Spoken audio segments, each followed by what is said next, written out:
আমরা আসলে মাহিরিন চৌধুরী যিনি জাতীয় বীর আমরা মনে করি সমগ্র নারী সমাজের জন্য তার আত্মার মাগফিরাত কামনা করার জন্য তার কবরকে একটু আমরা মনোজাত করার জন্য এখানে এসেছি।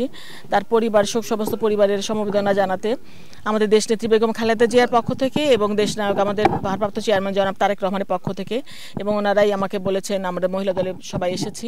কারণ এই যে আমাদের এই সমস্ত পরিবারের সমবেদনা জানানো আমাদের ভাষা নেই। আমরা যারা হারিয়েছে তারাই শুধু এটা বলে উপলব্ধি করতে পারবে। আমরা শুধু দেখছি, আমরা মাঝে মাঝে বাকরুদ্ধ হয়ে যাচ্ছি, ভাষা হারিয়ে ফেলছি, কিন্তু তারা যে হারিয়েছেন সেটা তো তাদের একদম নিজেদের মানে ভিতরের ব্যাপার। তবে মাহিরিন চৌধুরী এতগুলো বাচ্চাকে বাঁচাতে গিয়ে তিনি আসলে মানে প্রমাণ করেছেন যে তিনি তিনি একজন শিক্ষক এবং তিনি একজন মা। কারণ এই বাচ্চাগুলোর সঙ্গে তার তো রক্ত সম্পর্ক ছিল না, ছিল হয়তো আত্মার সম্পর্ক।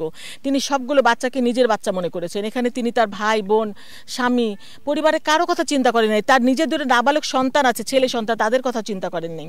এটা তো আসলে একদম আমি মনে করি একটা এই শিক্ষকতার যে মহান পেশা, এই পেশাকে একটা মানে মহানুভবতার জায়গায় পৌঁছে দিয়েছেন তিনি, যে শিক্ষকরা কি করতে পারে, এবং সমগ্র নারী সমাজের জন্য তিনি গর্বিত একজন মা হয়ে থাকবেন আমরা যেটা মহিলা দল মনে করি।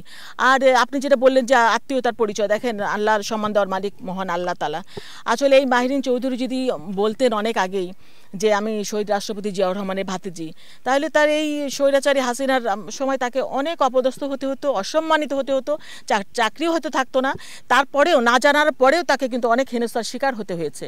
তো তার কপালে এই যে সম্মান মহল আল্লাহ তাআলা রেখেছিলেন জন্যই তিনি আজকে সম্মানিত বীরের মর্যাদা পেয়েছেন, যেটা আমরা সমগ্র মানে নারী সমাজ আমরা গর্ব ভরে বলতে পারি যে তিনি একজন গর্বিত মা, এবং আমরা গর্ব করি যে আমরাও একজন নারী হয়েছে, এবং সমগ্র নারী সমাজ যেন মাহিরিন চৌধুরীর মতো দৃষ্টান্ত স্থাপন করতে পারি। ভাই, এলএমই সার্টিফাইড বিশ্বসেরা কপারে তৈরি ওয়ালটন কেবলস, যা আপনার স্থাপনাকে রাখবে সব সময় নিরাপদ। তো 4 দিন আমরা 21 তারিখে ঘটনা ঘটার পরের থেকে আমরা যেই অবস্থা বা যেই মুহূর্তগুলো পার করেছি, এই মুহূর্তে সত্যি কথা কি আমাদের কাছে কখনোই কোনো কিছু মনে হয় নাই যে কোনটা রাষ্ট্রীয়, কোনটা কার কি কর্তব্য।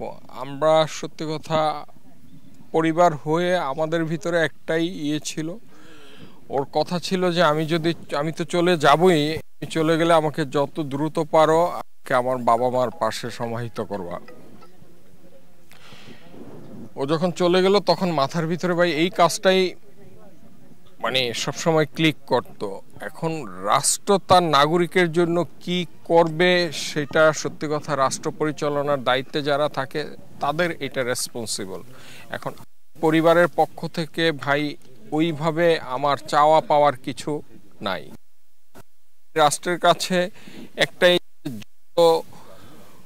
মানে রাষ্ট্রের মানুষ আছে, এই পৃথিবীর যত মানুষ তার এই টাচিং স্টোরিটা শুনতে পেরেছে সবাই তার জন্য দোয়া করছে। এই জন্য আমি পৃথিবীর সকল মানুষের কাছে কৃতজ্ঞ। এটাই বেসিক্যালি সবচেয়ে বড় পাওয়া। একটা মানুষ জন্ম মৃত্যু আমাদের সবারই হবে, কিন্তু কেউ তার কর্মের মাধ্যমে বেঁচে থাকবে। তো আমি মনে করি যে আমার সহধর্মিণী মাহিরিন চৌধুরী তার হয়তো মাধ্যমে এসে পৃথিবী যতদিন থাকবে হয়তো বেঁচে থাকবে, ঠিক আছে, কিন্তু তার জীবদ্দশায় যদি তার এই ধরনের কোনো ঘটনা ঘটতো হয়তো সে সেটা দেখে যেতে পারতো। তো এটাই ভাই, আর তো কিছু তেমন কিছু বলার নাই। এখন আপনারা যে প্রশ্নটা করলেন এই প্রশ্নটার ক্ষেত্রে ভাই রাষ্ট্রের নাগরিক হিসেবে রাষ্ট্র চিন্তা করবে, এতে আমার পারিবারিকভাবে আমার সত্যি কথা কি চাওয়া পাওয়ার তেমন কিছু নাই। ছেলে দুইটা মানে খুবই ছোট বাচ্চা, হয়তো আপনারা মনে করতেছেন ফিজিক্যালি একটু গ্রোথের কারণে বড় হয়ে গেছে। আমার ছোট ছেলের বয়স 13 বছর আর বড় ছেলের বয়স হইল 15 বছর। ও জাস্ট এই জুন মাসে ওর ও লেভেলস কমপ্লিট পরীক্ষা দিল, এখনো রেজাল্ট বের হয় না। তো এখনো ওদের জাস্ট জীবনটা শুরু হয়েছিল। ওদের মেন্টর ছিল ওর মা। এখন ওদের যে ভবিষ্যৎ গড়ার যে মেন্টর, সেই মেন্টরই আজকে ওদের থেকে হাজার হাজার বহু দূরে চলে গেছে মাইল। এখন দোয়া করবেন আপনারা, সত্যি কথা কি, যাতে মানে আমার সন্তানরা যাতে তার মার যেই সম্মানটুকু মানে মৃত্যুর পরে মানে পুরো পৃথিবীর জনগণ দিয়েছে, এই সম্মানটুকু যাতে তারা রক্ষা করতে পারে। তাদের কারণে যাতে তার মার এই সম্মান যাতে কোনো অংশে অসম্মানিত না হয়, এই দোয়াটুকুই আপনাদের কাছে, যে সবাই আমরা মিলে দোয়া করি সবার জন্য।